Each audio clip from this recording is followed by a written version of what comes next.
Tiger 3 writer यश Vashishtha, anchor Nitin Dahiya. Tiger का helicopter हुआ crash. Hello दोस्तों, मैं नितिन आपका स्वागत करता हूं बॉलीग्रैंड स्टूडियोज में।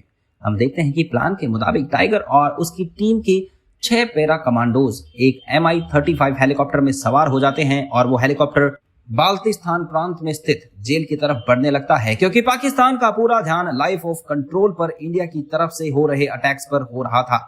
इसीलिए वो बाल्टिस्तान प्रांत में घुसे Mi-35 हेलीकॉप्टर पर ध्यान नहीं दे पाते हैं। हेलीकॉप्टर टाइगर और पैरा कमांडोज के साथ जेल की छत पर लैंड करते हैं। पैरा स्पेशल फोर्सेस के स्नाइपर्स जेल के चारों तरफ फैली पहाड़ियों से जेल के गार्ड्स को खत्म करना शुरू कर देते हैं।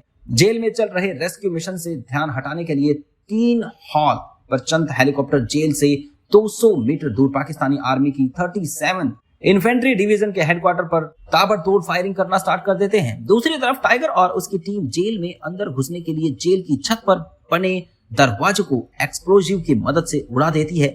जेल में अंदर घुसने के बाद वो स्मोक ग्रेनेड की मदद से हर तरफ धुआं ही धुआं कर देते हैं और टाइगर जल्दी से गोपी की सेल तक जाने लगता है। टाइगर अपने रास्ते में आने वाले हर गार्ड को मार डालता है। टाइगर जल्दी से गोपी की सेल तक पहुंचता है। वो देखता है कि जेल का एक गार्ड गोपी के सर पर बंदूक ताने खड़ा है, लेकिन इससे पहले कि वो गार्ड गोपी को शूट कर पाता, टाइगर उसे शूट करके मार देता है। बाकी के पैरा कमांडोज भी गोपी की सेल की तरफ बढ़ना शुरू कर देते हैं। गोपी के सेल के दरवाजों को तोड़ने के लिए टाइगर दरवाजे के लॉक पर 2 गोलियां चलाता है, लेकिन वो लॉक फिर भी नहीं टूटता, जिसके बाद एक कमांडो छोटा सा ब्लास्ट करके उस लॉक को तोड़ देता है। जैसे ही दरवाजा खुलता है वैसे ही टाइगर सेल में अंदर घुसता है और कहता है, गोपी तू ठीक है ना?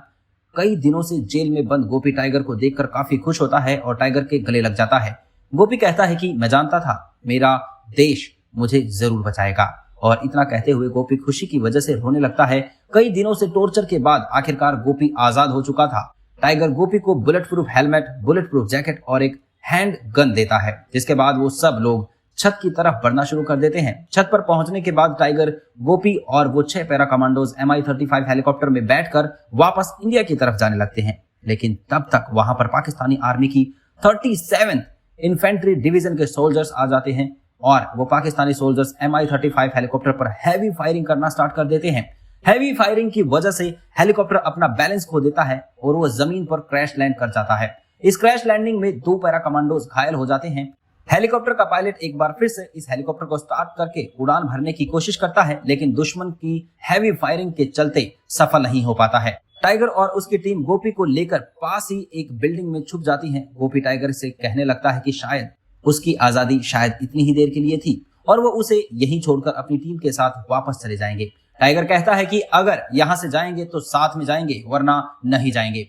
तभी हम देखते हैं कि एक पैरा कमांडो बिल्डिंग की छत पर चढ़ता है और वो आसमान में मंडरा रहे इंडियन एयरफोर्स के अटैक हेलीकॉप्टर को सिग्नल देने लगता है। एक हेलीकॉप्टर इस सिग्नल को देख लेता है, जिसके बाद वो बाकी के अटैक हेलीकॉप्टर्स को उस बिल्डिंग के ऊपर पहुंचने की ऑर्डर्स देता है। कुछ ही सेकंड्स में उस बिल्डिंग के ऊपर 2 AH-64 अपाचे हेलीकॉप्टर और 3 HAL परचन हेलीकॉप्टर पहुंच जाते हैं और वो पाकिस्तानी सोल्जर्स पर ताबड़तोड़ फायरिंग करना शुरू कर देते हैं। अटैक हेलीकॉप्टर्स की फायरिंग से पाकिस्तानी सोल्जर्स में भगदड़ मच जाती है। इस चीज का फायदा उठाकर इंडियन एयरफोर्स का एक Mi-35 हेलीकॉप्टर उस बिल्डिंग की छत पर लैंड कर देता है, जिसके बाद टाइगर और उसकी टीम गोपी के साथ जल्दी से उस हेलीकॉप्टर में चढ़ जाते हैं। हेलीकॉप्टर का पायलट जल्दी से टेक ऑफ करता है और वहां से निकल जाता है।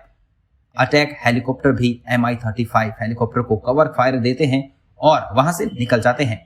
हम सब लोगों को लगता है कि इस रेस्क्यू मिशन को पूरा होने में कम से कम 20 से 25 मिनट तो लगे ही होंगे, लेकिन तभी एक कमांडो रेडियो पर मैसेज भेजता है कि मिशन सक्सेसफुल रहा और इसे पूरा होने में 6 मिनट्स का टाइम लगा। इसके बाद ये हेलीकॉप्टर सीधा जाकर श्रीनगर एयर बेस पर लैंड करता है, जहां पर गोपी को रिसीव करने के लिए खुद प्राइम मिनिस्टर और शेनॉय आते हैं। और इसी के साथ ये कहानी खत्म होती है। तो आपको कैसी लगी हमें कमेंट करके जरूर बताइएगा। धन्यवाद।